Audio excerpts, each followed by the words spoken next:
everyone. So I'm gonna do a little storytelling about the background of what's led up to a project that's gonna be happening here next March. So I moved to Burlington in 2009 to be a part of what I regard as a very exciting performing arts community, in that there's a lot of projects happening where there's devised original works that are being created in a horizontal way with the contributions of the artists themselves. And I was part of Spielpalast Cabaret, Viva la Voce Puppet Opera, and a whole slew of my own independent productions, which I wrote and directed, and unfortunately sometimes produced. But fortunately, we have an amazing community here that supports that type of independent work.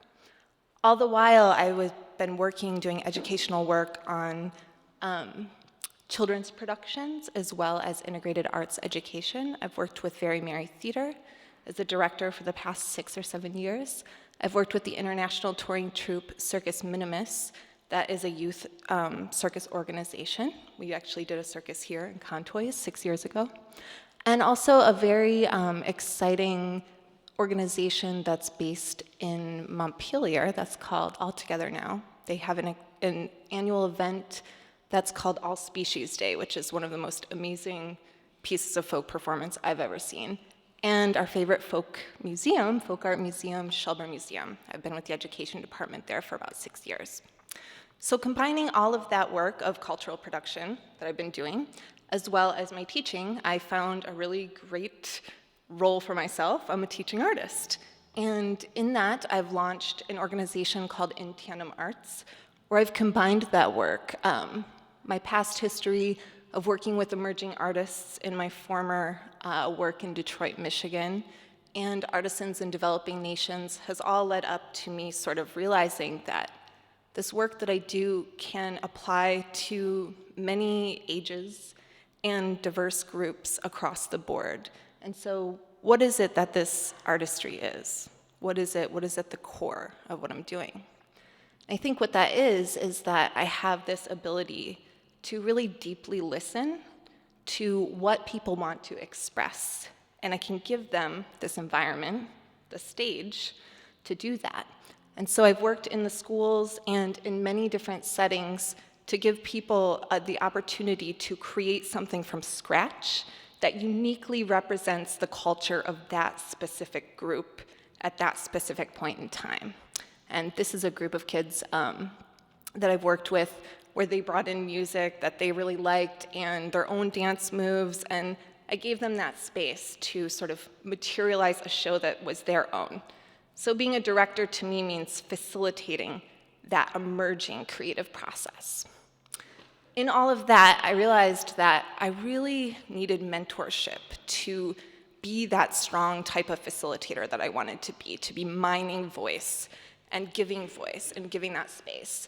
So I started working with Patty Hernandez, who is just an amazing mentor who has an organization called Telling My Story, where she works with incarcerated populations throughout Vermont and New Hampshire and facilitates community arts projects with incarcerated men and women to discuss what are the things in our society that takes away voice and how can we continue to be vigilant together to give voice to one another.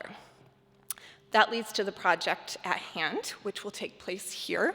Brundibar is an amazing narrative. It's a folk story that was a collaboration between Maurice Sendak and Tony Kushner in the early 2000s, where a brother and sister need to overcome an evil organ grinder in order to have their voices be heard for the survival of their family. And so this you can see here, it's sort of a Hitler-esque figure, which was an early drawing that Sendak did, because the piece was based on a 1938 children's opera that was written in Prague just prior to the Nazi occupation of Czechoslovakia. And the children that are pictured here actually were deported to a prison camp, a concentration camp north of Prague, and they performed the piece 55 consecutive times, joyously, and let that narrative give them strength during that time. I'll be working with Champlain Elementary, the Integrated Arts Academy, Vermont Commons School, and the Boys and Girls Club with these amazing supportive organizations you see in the glowing triangle of joy.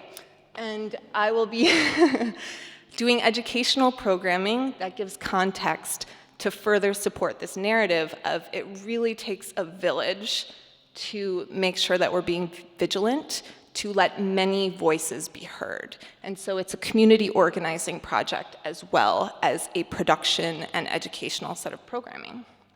And this is a piece from the book. So there I am yucking it up with Tony Kushner. I'm awesome. And in the middle here is Wendy Stein and Sharon Panich. They are the co-directors of Theater Kavanagh, which is a Jewish theater company that I'm collaborating very closely with on this project. And our music director, Rebecca Mack, is there with Anamika Spolestra, who will lead a full orchestra in this space with a large children's chorus and a full cast. BCA has been totally awesome in helping me to get this space. It's a centrally located neutral space. It doesn't freak people out that it's a theater, and musical theater is for a certain type of people, but it's gonna bring people in here in a space that really is their own, because the whole point of it is that you're not alone, and we want to have our voices heard together, and for our voices to become one, there need to be many. And so that's the premise. Brundibar will be here March 11th through the 13th, and March 17th through the 20th. Auditions are open to all ages here on this stage, December 5th and 6th of this year. And there's many different ways to get involved, so please show us your support. Thank you.